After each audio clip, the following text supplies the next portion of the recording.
kubw'ineza yiwe nyinshi waratugirira gukurama kwaca gufite mu biganza byiwe kugeza uyu munsi imitima yuzuye amashimwe turejejwe n'Uwiteka uburyo ari mwiza yitwawemo kuvuga gukomera kwawe oya ntitwaceceka ibyawe ni byinshi ariko uyu munsi byuzuye imitima yacu gusa keretse gushima dushime nitwawema kuvuga gukomera kwawe oya ntitwaceceka ibyawe ni byinshi ariko uyu munsi byuzuye imitima yacu gusa keretse gushima dushime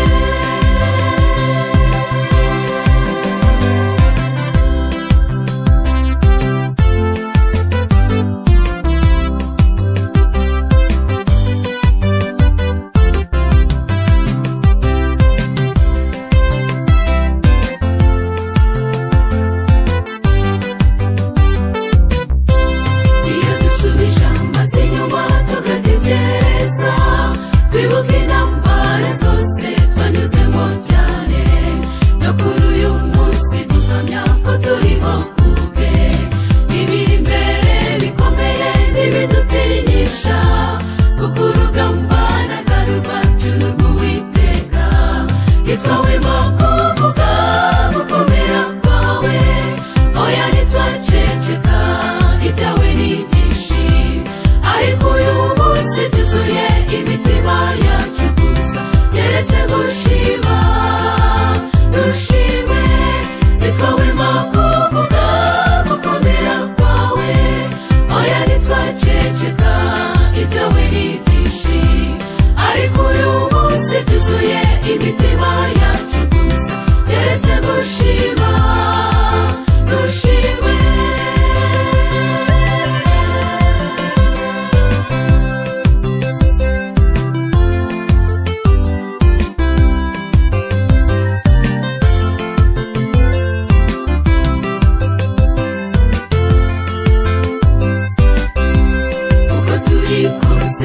tumva tutanezerwa kuko twishimira Imana uburyo itwitaho nubwo duteshuka iduhoranira ibambe yatwirereye mu buto bwacu kugeza n'ubu ibiri imbere ntibiduteye ubwo birahari yitwawemo kuvuga gukomera kwawe oya ntitwaceceka ibyawe ni byinshi ariko uyu munsi byuzuye imitima yacu gusa keretse gushima dushime nitwawema kuvuga